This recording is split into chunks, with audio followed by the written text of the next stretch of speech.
Awesome. And next up, I'm going to ask Adam, come back up here. So Adam's going to cover also some more like real world problems that our team has solved, that our customers just like you face, and really walk through that. Um, so Adam, Support. here you go. All right. Check. Hello. Hello. All right. Yeah. So I'm up here again. I'm the director of customer support at Files.com. I'm going to talk for a little while about our customer support approach, and I don't know how we like to do things here in support. A little bit of why, how you can take the best advantage of it, and the different levels of support that we offer, and maybe how to tell when you've gotten to the point where you might want to consider adding enterprise support to your plan. So that's what this is about. All right, so let's see. So first of all, the reason I am working at Files.com in support, first and foremost, is that at Files.com, the company and senior leadership really understand that customer support is, let's say, one of the most important teams at a business like ours. Our support team is not there because software companies need to have one to say that they have it. I really feel, and I think all the rest of our leadership agrees, that for us to operate the way that we need to and the way that you need us to, we need to have an extremely customer-centric approach to the entire enterprise. So what I really mean by that is our R&D team gets a lot of their day-to-day, week-to-week, month-to-month direction on what they should be working on from interactions that our support team has with our customers. Again, interaction with the support team, feedback from support about what sorts of things customers are struggling with or what they're asking for, things like that. That's how engineering and product here really find out what they should be working on the most, what matters. Our goal for support is a team that is always available to you when we're open, that when you contact us, you're going to reach somebody who will be able to help you with your problem. So what I mean by that, we don't maintain like a tier 1 phone bank. All of our engineers are working directly under me. We don't have any outsourcing of support. They're all working with me. They're trained by me and by Kevin. We're all in the United States. I don't have tier 1 engineers. I don't have people whose job is to write down an issue and report it to someone who can actually fix it. If you call us when we're open, your expectation really should be that you're going to reach someone who can solve your problem. Then, no, when the issue is something that support can't fix, like sometimes there's bugs in the platform, we also work really closely with engineering to make sure that that gets handed off cleanly, quickly, and gets worked on. My expectation for all but the most fiendishly confusing computer science problems that come in as bugs is that once they get reported, they have a lifespan of days. All right, so and I think too, we have to operate like that to serve businesses in a modern cloud environment, because nobody can afford to have something broken for a long time. Nobody can afford to wait until the next quarter's release for a fix to come out. So look, everyone on the team, I consider to be an enterprise support engineer. I do not, our training takes a long time, generally speaking. I think I said to someone yesterday too, but support trainees spend a lot of time training with us before we really let them talk to customers. What I want your expectation to be is that when you call us, you're going to get someone who can help you, and then we actually care about the problem. Because I know I care about the problem. I know Kevin does. That's the that's the vibe I want you to get when you talk to our people.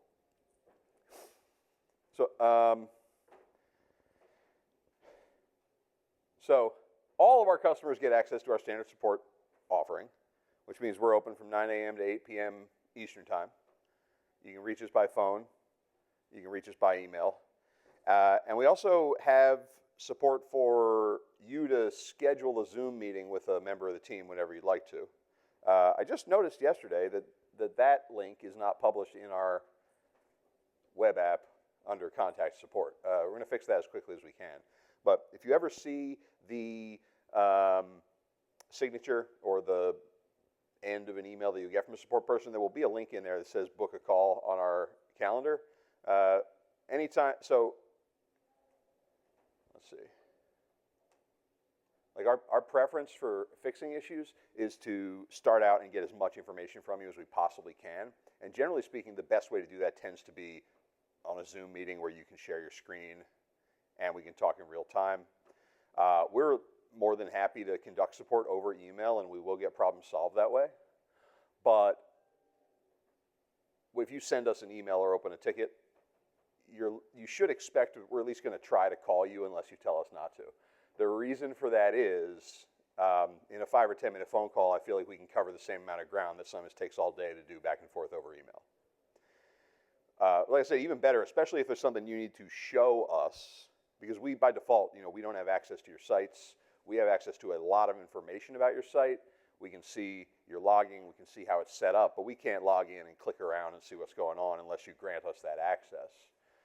So when there's something you need to show us or something that's really detailed, if we get an email about it, we're likely to give you a call over the phone. But everyone here, anytime, as much as you need to, for any issue that you think might have to do with files.com at all, you can also just grab a half an hour on our support calendar anytime. We're going to publish that link in the web app. And it's kind of a funny oversight that it's not there already. If anyone doesn't have that, it's a OneSub link is the tool we use now. It's like one of those calendar apps where you just pick what works for you out of all the available times. If anyone doesn't have that and wants that, and come see me right after this, I'll give it to you now. What we can do on there is, you can share your screen, we can share ours. The reason we like to do that right up front is we can gather usually every piece of information that we need, get all of our questions, our follow-up questions answered, and then just you can leave us to our own devices while we fix something, or we'll get what we need to get it resolved on that call. So again, we solve plenty of problems over email, and I know there's plenty of people that just prefer to communicate over email, but we'll try to get you on the phone, just because sometimes we can take 2-3 days off the resolution time for an issue by just getting a lot of information up front that way. And if you didn't know that we had support for you to schedule a Zoom meeting, because I know everyone here is busy. If there's a half hour where you've got some time, and it's not a hair on fire emergency, that's a really good way to do it as well. And so, talk a little bit else, like the commitment that we want to make to you is that our support team is going to communicate really well, that we're going to, in the event that there's an issue we can't fix right at the point of contact, we're going to keep you up to date about it without you needing to check in with us. And that we are going to try to get to the bottom of what the real problem is before we start to throw solutions at you. So that's to say, if you call support or send in a technical question out of context, it's very likely that you'll get some questions back. The reason for that is we want to make sure that we're fixing what needs to be fixed. A lot of times we found an out-of-contact technical question can come in because there's some investigation that's already gone on before you've come to us, and sometimes that investigation is going off in the wrong direction. So we'll get questions that have straightforward answers, but if we ask a couple questions about why the person's asking that particular question, we'll find out the real problem has nothing to do with that topic. Again, that's a little bit like what I was talking about with the logging yesterday too. Someone will call in and say, I've got a permissions problem, but it's really a bad path. Or someone will write in and say, I think I'm being rate limited, but it's really a firewall issue on their side. Things like that. So you should usually expect some questions back from us. The purpose of those questions, though, is just to make sure that we're on target here and that we're not going to waste your time answering a question that doesn't get us closer to a resolution. All right, so that's our standard support. Like I said, that is available 9 a.m. to 8 p.m. Eastern Time, Monday through Friday. Whenever we're open, we're available. If you call us, you should expect to reach a person on the support team. If you leave a voicemail, you should expect to get a phone call back very quickly. Everybody here should expect a response back same day and faster for more urgent issues. We are not flooded with issues. I'm happy to say that the platform works and is stable, but we're talking to customers all day, every day. But the volume is not such that I cannot have an eye on pretty much everything that comes in. So between me and our support manager and even Kevin sometimes, pretty well every ticket that comes in gets looked at by somebody senior. That's a little bit about what we're doing there. Now, in addition to our standard customer support that's available to everybody, all customers of any plan size, we've got another offering, which is called enterprise support. And enterprise support is another level of relationship with the company. It is always our goal to have everything working for everybody. But we've got some customers who are really running their entire operation on top of files.com, who are working around the clock, have systems that are performing business critical operations at 2 a.m. on a Sunday morning, the middle of the day on national holidays. And, during our normal hours, we're available to everybody. Our enterprise support customers are people who need access, among other things, need access to support sometimes on Christmas morning, sometimes overnight, New Year's Eve, Saturday night late. So enterprise support is really, first of all, intended for customers whose business systems are running critical operations after hours. If you have business that cannot wait until Monday morning on a Saturday that you're running through the files.com platform, you really are operating in that business critical area. Healthcare providers, financial services, media, SaaS providers, people that move data continuously, and people for whom an issue cannot wait until Monday morning when the support doors open, or even can't wait till Wednesday morning if it happens on a Tuesday night. These are the people that consider enterprise support, people who have operational urgency that exists outside of our normal business hours. Now, so does your business process after hours transactions? Do you have employees that work overnight shifts, teams in other continents? Would it be a more critical issue if some kind of interruption at 3 a.m. Happened at 3 a.m. than at 3 p.m.?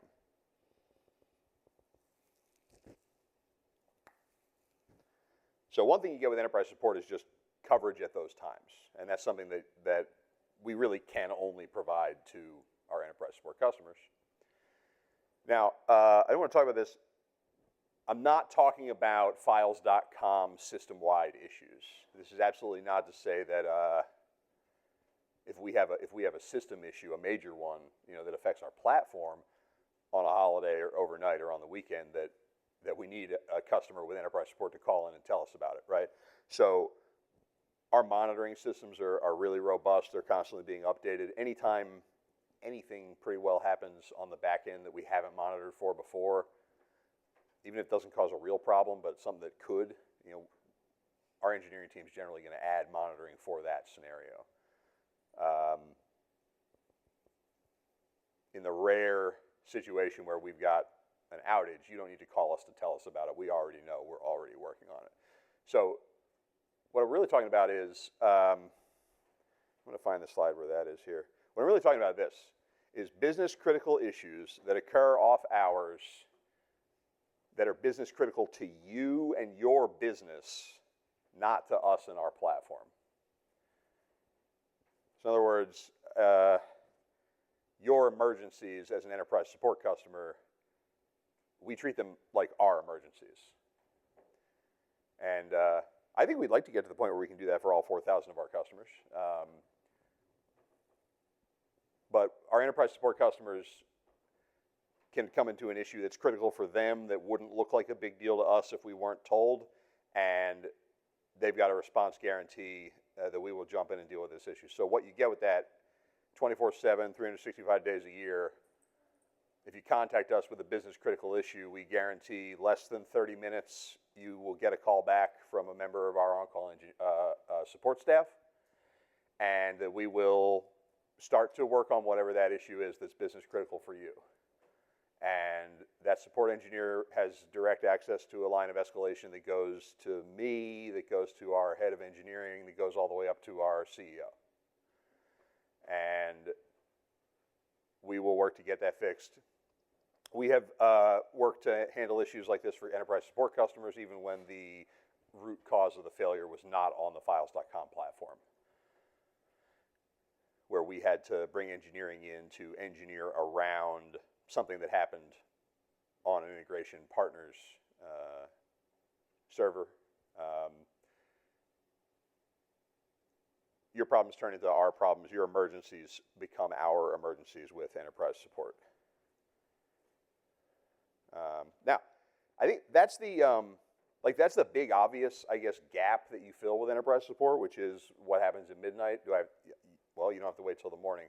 But the real value, some of the value that our enterprise support customers get more out of, again, it's because the platform's really stable. 24/7 emergency support is a real benefit, and we have never failed at our promise to respond off hours. We have gotten emergency pages Christmas morning. We have had emergency pages middle of the day on Saturday when the engineer who needed to, who we would prefer to step in to deal with an issue was on vacation, right? And we have always responded to that. But that's not the only way that our enterprise support customers get serious value out of enterprise support. A lot of our enterprise support customers who are very happy to have enterprise support have never needed to call the emergency line or raise a business critical ticket off hours, but they have benefited again and again from some of the other increased level of relationship that you get with that plan. And so one of the things that you get as an enterprise support customer is frankly, a larger voice in what we're going to do soon. Right, so the roadmap that Vivek and Claudio and everyone have been talking about this week, those are the things that we know we're going to get to really soon. The way that we operate, though, there's another 150 things on the list that we're probably going to do. They make sense. Any given time, we're tracking something like 100 to 150 potential improvement requests outside of the major roadmap. So one thing our enterprise support customers get is prioritization on improvement requests as well. If there's something that makes sense for us to do on our platform, and frankly, if there's something that makes sense for us to do on our platform eventually, but there's only one small customer asking for it, it still might not get done. An integration with something that very few people use, a feature that maybe would get some adoption, but no one's really clamoring for it. They're not our highest priority. When a request like that comes in from an enterprise support customer, though, it's very likely to get done very quickly. And so a lot of our customers on enterprise support, that's really where they're getting benefit out of that offering.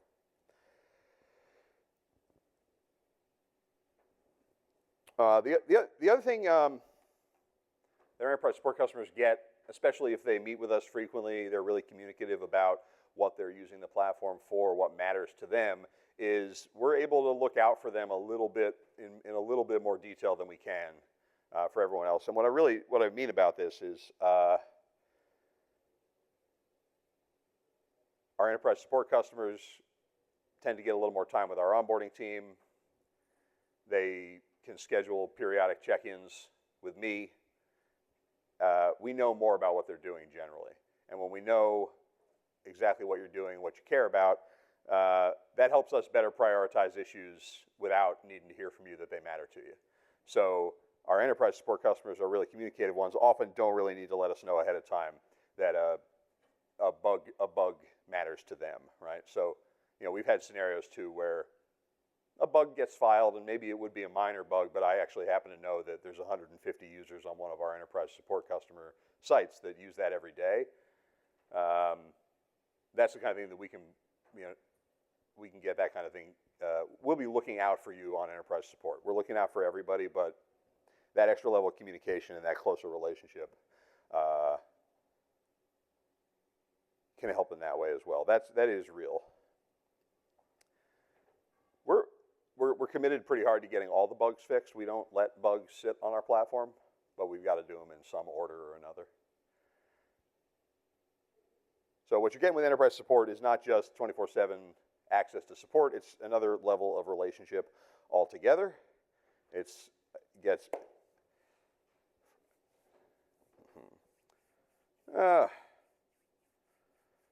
Yeah.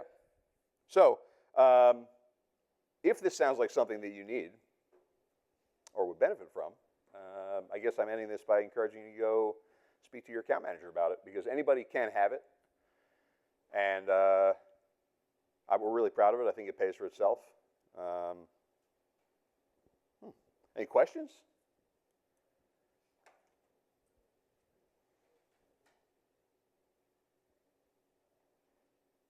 No questions. All right, well, thanks for giving me 20 minutes.